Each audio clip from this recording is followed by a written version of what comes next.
Welcome to the Dungeon Plunger Podcast. My name is Jason Weeb, and this is the show in which I, a real-life janitor and dungeon master, teaches you how to plunge in and run a better Dungeons & Dragons game. Without further ado, let's plunge into this week's episode. Think for yourself and question authority. Hit it! Welcome, Dungeon Plunger Union members. What's been happening, my dudes? It feels like it has been a really long time since we've gotten together and had a little chit-chat, had a little podcast action. We got a little bit of changes going on in the DP universe, and I just wanted to share them with you. Well, let me not get ahead of myself. Let's start with things. First things first. Mistakes were made. 13 is apparently not a lucky number. Last main episode, not the interview episode, my episode got a little screwed up when I put it out, and I had to re-release it. So if you got an episode downloaded where the music was a little bit off and the sound effects were a little bit off, then you got the bad episode. I did re-download the good episode, so the bad episode is called Lucky 13 and the good episode is called Unlucky 13. That's how you know the difference, okay? I tried to make it easy to figure out. One of these things just isn't the same. One of them. Anyway, you know what I'm talking about, my dudes. And when I say dudes, that's all-inclusive dudes. There's dudes, chick dudes, any other identifier dudes. Whatever dude you belong to, that's the dude that I'm talking to. Because we're all Dungeon Plunger dudes down here. Speaking of mistakes, I got a lovely phone call from my editor. Just kidding, I don't have an editor. I got a phone call from Jason Connerly, Nerds RPG Variety Cast and movie expert, who informed me that I was wrong.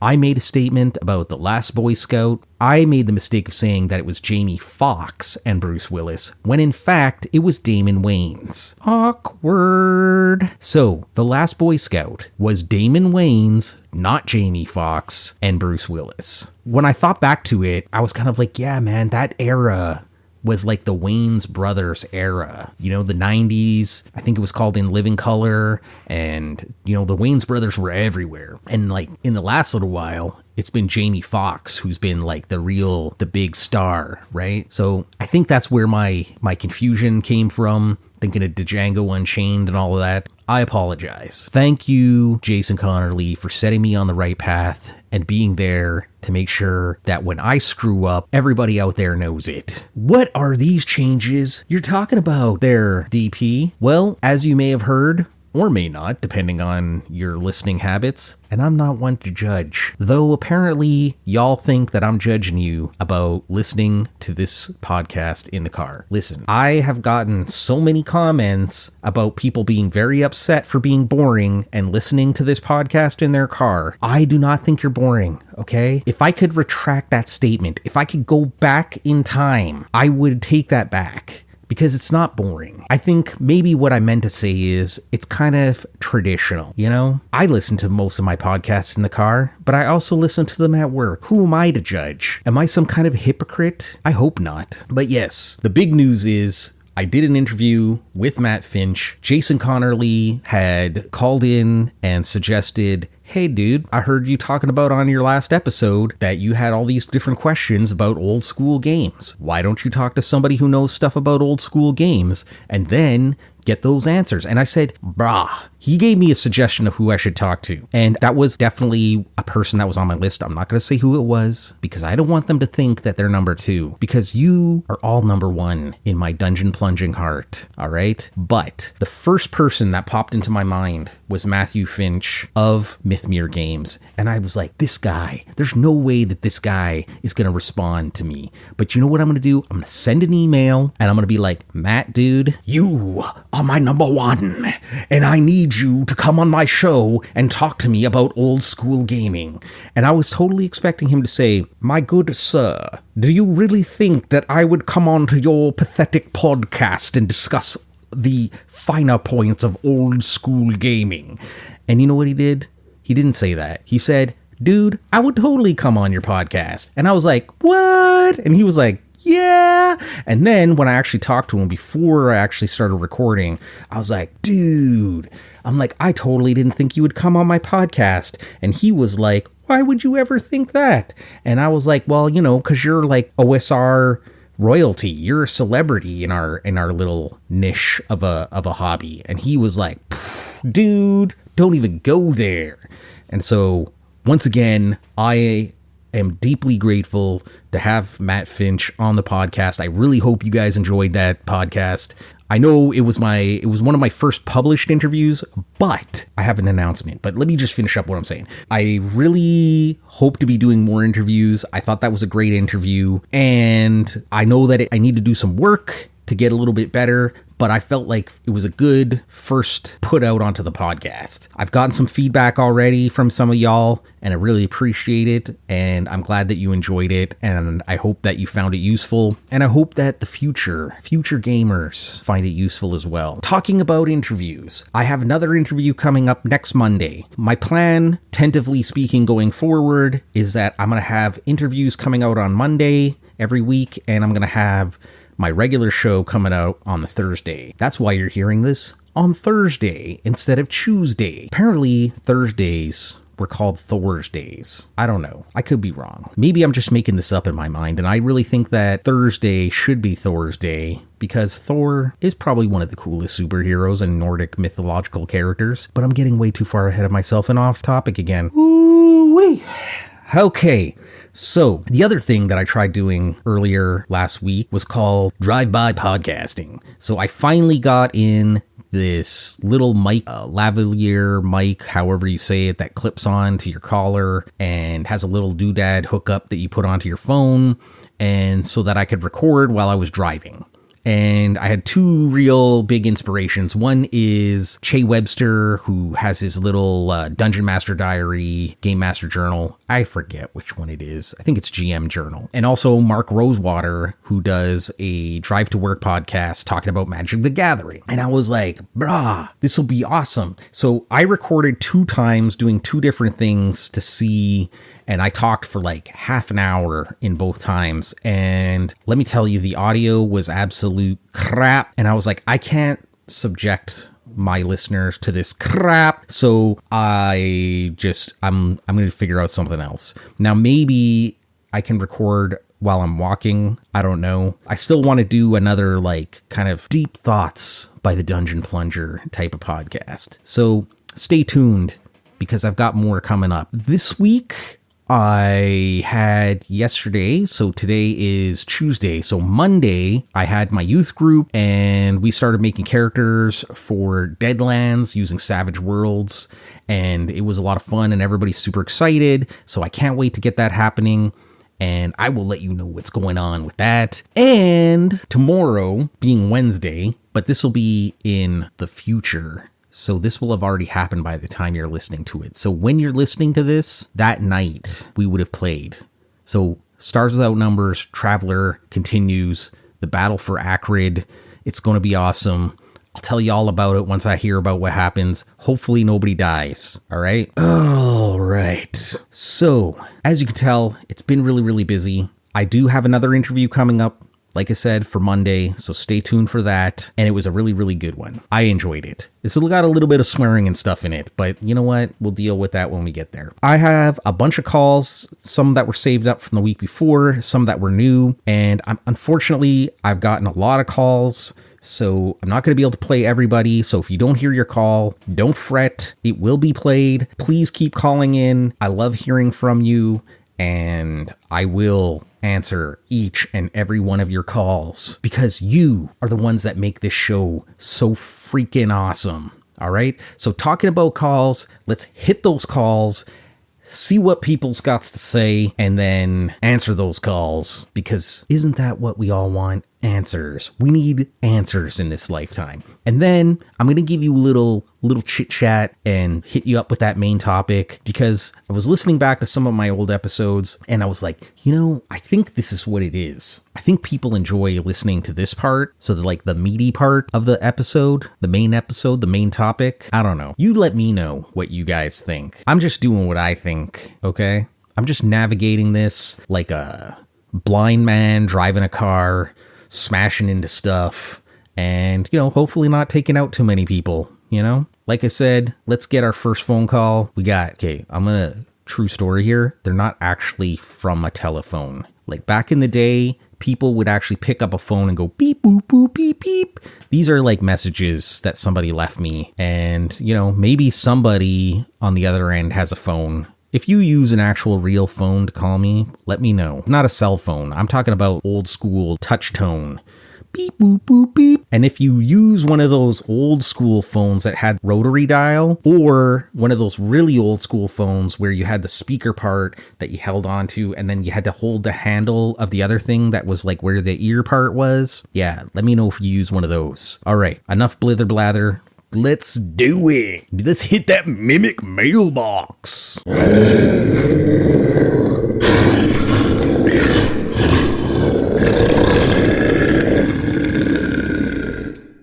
Hello? Is this thing on? This is the Preservation Society of Mimics in the Workplace. We got a recording of an unlicensed mimic working as your mailbox. We need you to tell us immediately if you have that thing vaccinated, if it's insured, and if you have it tamed. Failure to do so may result in a fine, and you don't want one of those. They quite literally suck. So if you can tell us the information we need by the next week, we might be able to get you a mimic license fast track through. Thank you for your time. Enjoy the show. Bye-bye. Y'all see the kind of stuff I gotta deal with? MPS, baby. Mimic Preservation Society. These guys are constantly up my boop. And, I get it, man. Having a mimic mailbox is a working hazard in the dungeon. And, if you guys could figure out a better way to get mail in the dungeon, you let me know. All right? Also, I just want to say, true story, I have no idea who sent this in. I have no idea who made this, but this was an actual real call that somebody sent in to my SpeakPipe. And I just think that whoever you are, wherever you are the coolest person in the universe, and I appreciate you in all possible ways. All right, let's take our next call. K-Rod, the newest car coming from Mattel. Just kidding. We're actually going to be talking to Carl Rodriguez, because everybody knows that the GMologist has all the best information. They got the down low, and, we're lucky enough to have the GMologist calling into the show. Not everybody gets a GMologist calling in. Some people get a proctologist calling in. And let me tell you, that's not always fun. All right, enough joking around. Let's hear what Carl had to say. Hey, Jason. Carl calling here. So I just wanted to comment on your Problem Player podcast, and especially on the one about the lore guru one. And I always wondered, they've done this for a long time, right? So a lot of games, they push forward the timeline in their lore, and I know you can always make it your own, but I reference, in particular, Game World, Harn World, or Kythera in the new parlance, but everything, they have all the history up until 720 of their calendar, and after that, you're on your own. It becomes your own thing. So that kind of gets rid of that Oh, wow. I actually just saw a raven. Ravens are kind of rare in South Texas. I guess that's a good sign. That means the Allfather Odin is with me. So anyway, yeah, I don't know why other companies don't do that. They push the lore forward, and then, people argue about the semantics. And obviously, like you made the point, hey, it's your campaign. You can do whatever you want. And that's what I really appreciated, the old gray box from the Forgotten Realms, and that this was the first thing, and we didn't have any meta happening after that, right? Any meta story. And then they've screwed that up since the second edition came around and had the Avatar trilogy series, whatever, and they wanted to incorporate the books into the lore and all that kind of stuff.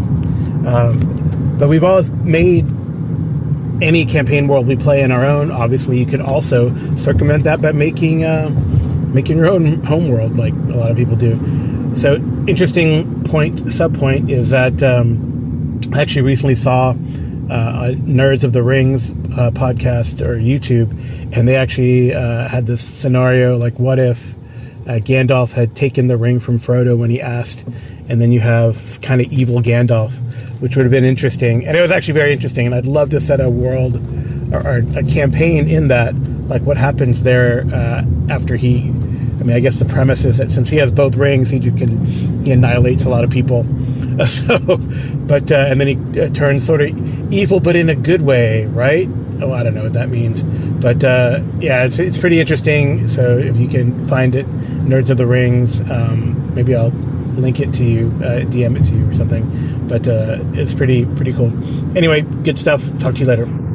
Hell yeah, Carl. Thank you for calling in, my dude. That's Carl Rodriguez from the GMologist Presents, a fine podcast, and I suggest that you pick it up, you listen to it, you download it, tell Carl I sent you. Now, let's talk about what Carl had to say. First of all, meta story. I really like the approach about Harnworld. That sounds cool. I've heard a lot of good things about Harnworld. I've never actually bought anything from Harnworld, but I've heard so many people who are Harnworld is one of the best gaming products out there that you can get, and there's so much stuff, and it's been going on for so long. I don't know, it feels like it's so low profile. Like you do hear about it, but it feels like it really flies under the radar way too much. I don't know why that is. But talking about meta story, I feel like that was something back in the 90s, at least when I started playing, where meta story was such a huge part of selling gaming books. I feel like Shadowrun did that. There was a game put out by a Montreal company called DreamPod 9, Heavy Gear.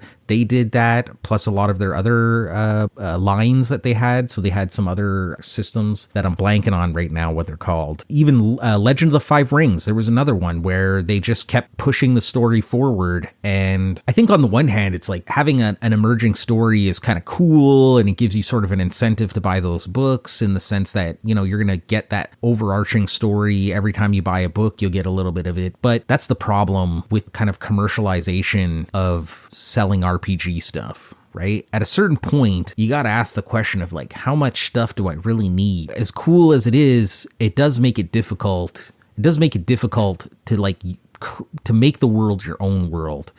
And maybe that's what you got to say is that, okay, when I'm running my game at this point, that's it, man. This is where the timeline stops and where the new one diverges. Sort of like if you ever watched the Loki TV series where timeline diverges and a new branch is developed. Talking about Nerds of the Ring, I have never heard of this before, but it sounds pretty awesome. I like the idea of Gandalf becoming the bad guy. And it kind of makes me think, imagine taking any sort of your favorite setting and then going, what if? Stephen King, in his book on writing, says something to the effect of, that's what a good book is about. It's asking that question, what if this happened? I think creating a campaign, or even just something to hang an adventure off of, but just that what if question. What if this happened? How would that affect things? So I think that's a great question to ask yourself as a game master when you're preparing to either run a campaign or run an adventure. Also, think about what if Luke Skywalker at the end of Return of the Jedi had basically accepted to take Vader's place. How different would that story have been afterwards? Imagine your players coming in and now they find out, oh, Luke Skywalker died fighting Darth Vader or something to that effect, and then all of a sudden it's like boom, Luke Skywalker shows up and you're like, oh my god, Master Skywalker, you're still alive. And then you're like, oh no.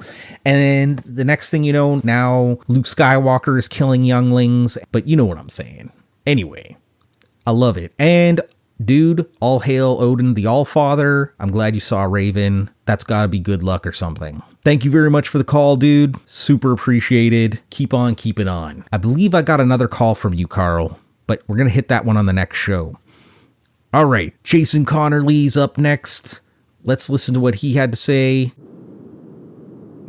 Hey, Jason, the other Jason calling you. So I'm listening to Unlucky 13, and you just answered Carl Rodriguez's first call, K-Rod's first call. And he was talking about mega dungeons, and you're talking about how you think using maybe 3.0 in a minimalist system would be more accessible. And it's interesting, so I'm going to go off on a big tangent here. I might leave you 2 calls. But recently I've dived into GURPS a little bit. And I've always, I had GURPS 2nd edition box set back, when I was growing up. So GURPS isn't new to me, but it's also something I've always kind of bounced off of. And so what I'm doing right now is messing with GURPS for solo play. And I think I've settled on 3rd edition instead of 4th edition. And part of that is that minimalist thing is more accessible. There's just a lot more fiddliness in 4th edition GURPS. And I don't know that the squeeze, the juice is worth the squeeze. So I'm kind of curious in your thoughts with that. Maybe not on GURPS, but the idea of, sometimes too much crunch is, too much. Anyhow, interested on your thoughts, and elbows up. Hey, Jason, thank you so much for your call, and I think that's a great question. Personally, I tend to agree with you. I think that unless your objective is to have that crunch and that's something that you really, really enjoy, my personal tastes have definitely been leaning more towards a more simplistic system. I would much rather have a simpler system, to be honest. I think about the nostalgia, and I think about how much I enjoyed those years of playing 3rd edition D&D, and I think it would be nice to have a stripped-down Dungeons & Dragons 3rd edition type of game. I think that Pathfinder 2, while it does probably streamline certain things and simplify certain things, I think there's still probably a lot of fiddly bits in there that you might still be able to strip down even further. And Pathfinder 1 also added a lot more stuff.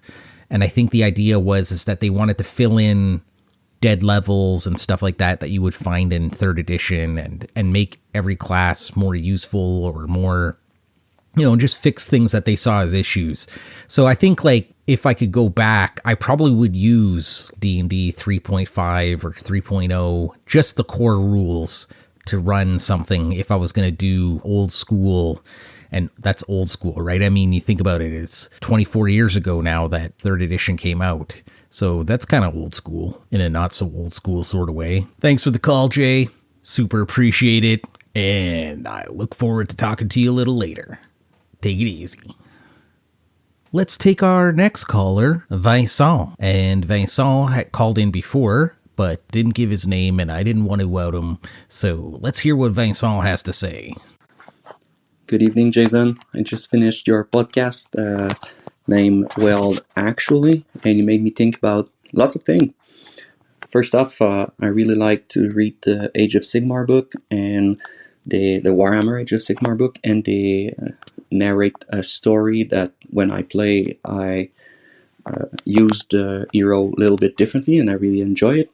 And when you said that you like to change the idea on what we get on a world when DMing and maybe tweak on a little bit of rule, I was curious about what is the best or the most funny situation that you changed the story to when you were DMing. I'm curious, just want to see how your player enjoyed it.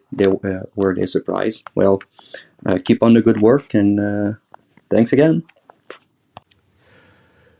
Merci beaucoup pour ton appel, Vincent. J'apprécie beaucoup. And I'm going to tell you a little story about one of my favorite things that happened. So, in my Stars Without Numbers game, I created a little scenario, and it was just sort of meant to be a one-off situation. And so the crew lands on this planet, and they find out that all of the people at this particular space station that they're supposed to deliver a bunch of cargo to have disappeared. They find out that through the video cameras, surveillance, and logs, that there's a research facility that's not too far away from this particular location, and that a bunch of, they looked like maybe scientists, but they were all wearing this research company's gear, and they had grabbed all of the people who were working in this particular facility, threw them into these trucks, and brought them back, or at least in the direction of the research facility.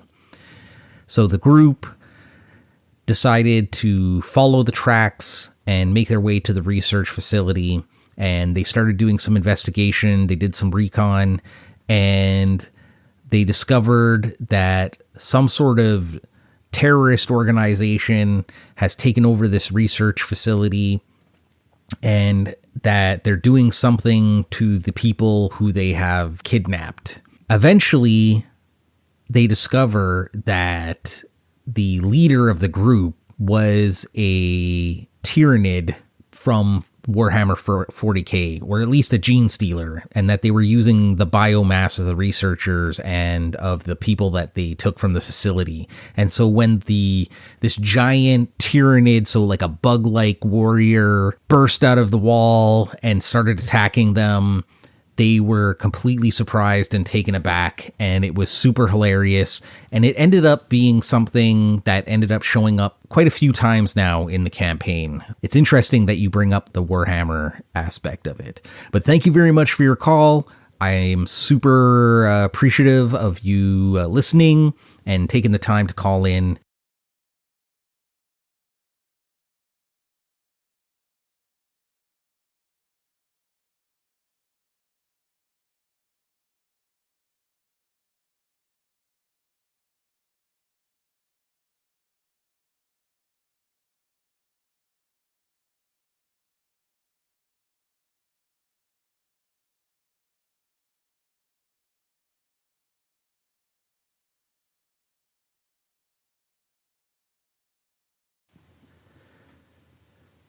That's all the calls we got today, folks. I do have more calls in the hopper, but I really wanted to just get these ones out there, and my next episode I will answer some more.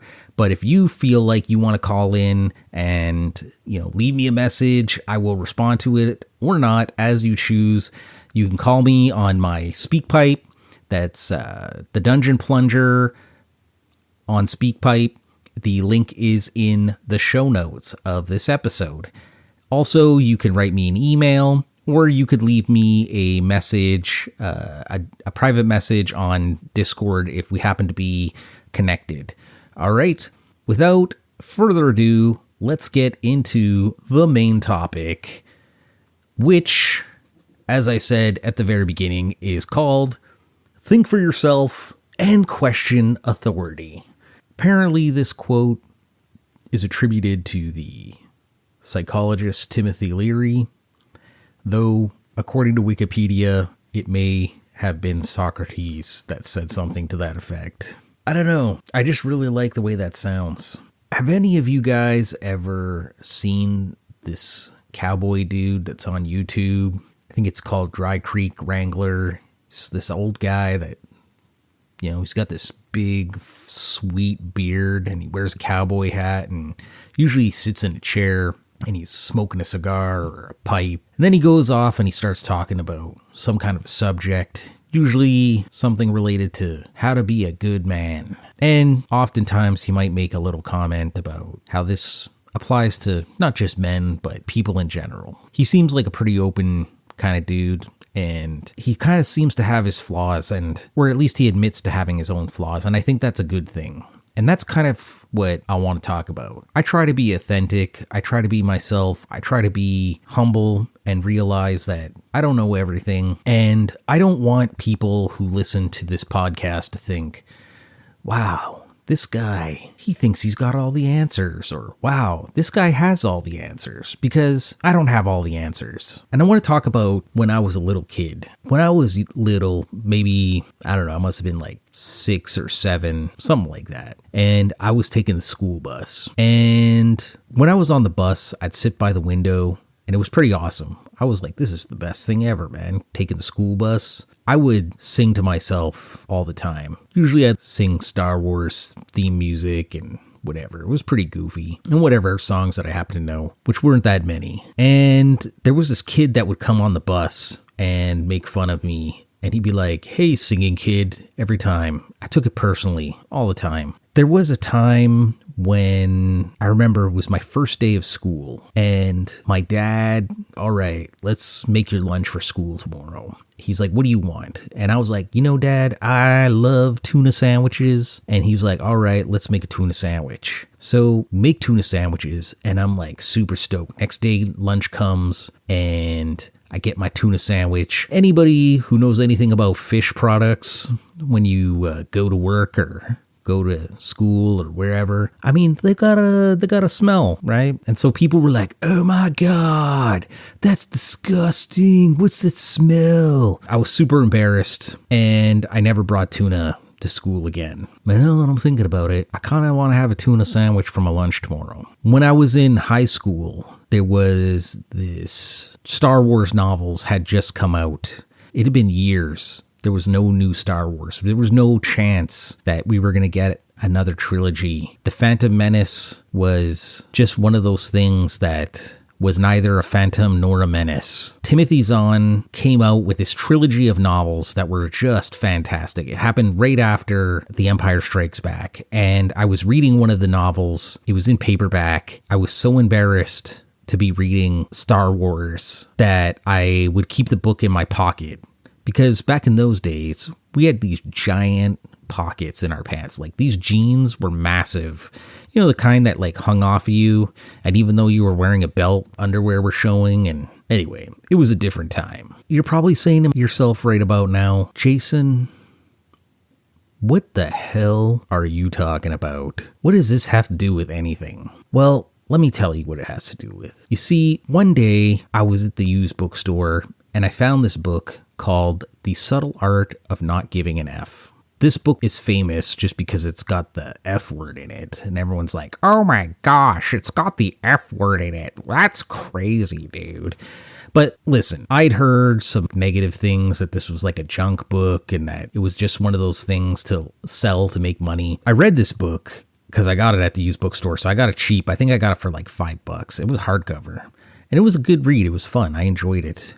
And I realized that a lot of what was in it was probably related to Buddhism. I'm not really familiar with Buddhism, but I think I know enough of the concepts to kind of be like, yeah, I feel like this dude is just kind of riffing off of that philosophy. He gave it a new, fresh coat of paint. Essentially, what it all comes down to is that suffering is one of those things that we're never going to be able to get away from. People are going to give you a hard time no matter what it is that you're into. It doesn't matter. You could live your life according to a whole lot of principles and ideals that some people think are, hey, these are good values and good ways of living your life. And then you're going to have a whole other group of people that are like, dude, that is the dumbest thing ever. Why would you even think that? Why would you even follow those people? Hey, don't you even know how to think for yourself? Why would you listen to those people? Why would you listen? Just question. You should question these things. That's just it. You're gonna have a hard time no matter what it is. So you might as well be authentic and believe in yourself and what your values are, and not feel like you have to live up to other people's ideals. You're probably like, dude, what does this have to do with gaming? That's ridiculous. What are you talking about, brah?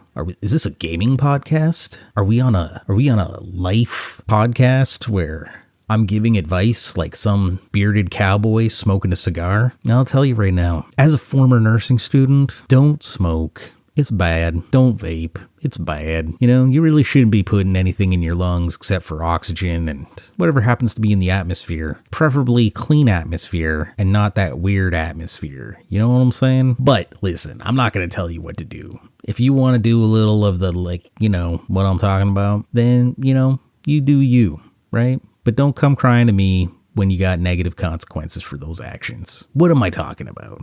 I'm talking about when you decide to play or run a game, pick the game that you want to play. Play the game that you want to play. Don't feel like you need to choose a system that other people say is the cool kid system. There might be a lot of people playing 5th edition, and if that's your bag, that's great, man. Go for it. Don't feel like you need to justify it to anybody. If you want to play GURPS, go ahead and play GURPS. The best thing about GURPS is the name GURPS is freaking hilarious. Just say that to yourself. GURPS. We all know it stands for Generic Universal Role-Playing System, and even they knew that it was a joke back in the day when they made it. But that's just to show you how cool of a game it really is that they decided to keep that name. Do you want to play Crunchy Pathfinder? Do you want to play Call of Cthulhu? Do you want to play some indie game? Well, then you should do it.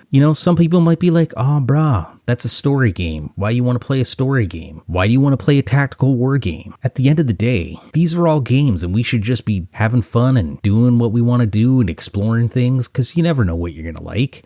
But once you've gotten to a certain age, and you've done enough things, you kind of have an idea of what you like and what you don't like. And you shouldn't be ashamed of it. And that kind of comes back to what I'm saying. So that guy called me singing kid, and I took it personally. You know what? Now when I'm at work, I sing all the time. That's right. I put my headphone in, I got my tunage on, and I start singing along. And you know what? I'm a pretty good singer sometimes. And maybe I like the stinky tuna. But you know what? Tuna's delicious, and it's high in protein. You just don't want to eat too much because you don't want to get mercury poisoning. And now, think about it. Me hiding that Star Wars novel. Star Wars is everywhere now. Star Wars is a thing. Comic books, Star Wars, and even role-playing games. Back in the day, when I first started out, these were nerd things. With something to be ashamed of. You didn't tell people. People would be like, hey, what are you up to this weekend? You're like, oh, I'm getting together with some friends. They'd be like, oh yeah, you going drinking? You can do some partying? Oh yeah, we're going to do some partying. The kind of partying that involves a wizard, a fighter, a cleric, and a thief. But yeah, people don't get it. And if you told them about role-playing, then they'd be like, oh bro, you're going to be wearing that pointy hat? You goddamn right I'm going to be wearing that pointy hat.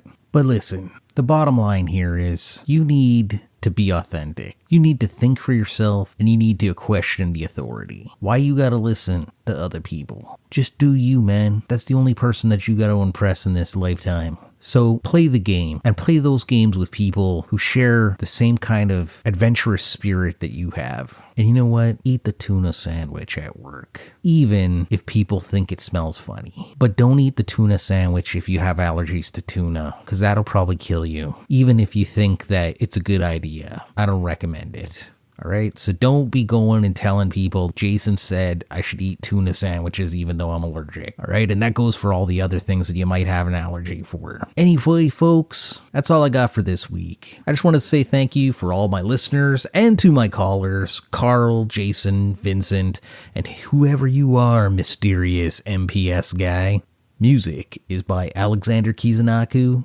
Cover art by the extraordinary John McNally from the Pacific Northwest. I just wanted to say thanks to my loving and supportive wife, who makes this podcast possible with her awesomeness. Special thanks to Edward Valley for helping in creating the voice of Hector, the real Dungeon Plunger, and helping to collaborate with me on other crazy characters that you'll find in the Dungeon Plunger Union. You can call in and leave a message at speakpipe.com/The Dungeon Plunger, or feel free to send an email at dungeonplunger@gmail.com. Maybe you want to hang out with me on Blue Sky at The Dungeon Plunger. And remember, folks, when you're plunging into the dungeon and nature calls, watch out for mimics disguised as toilets, because they're a pain in the butt. Peace out, plungers up, and elbows up. Until next time, take care.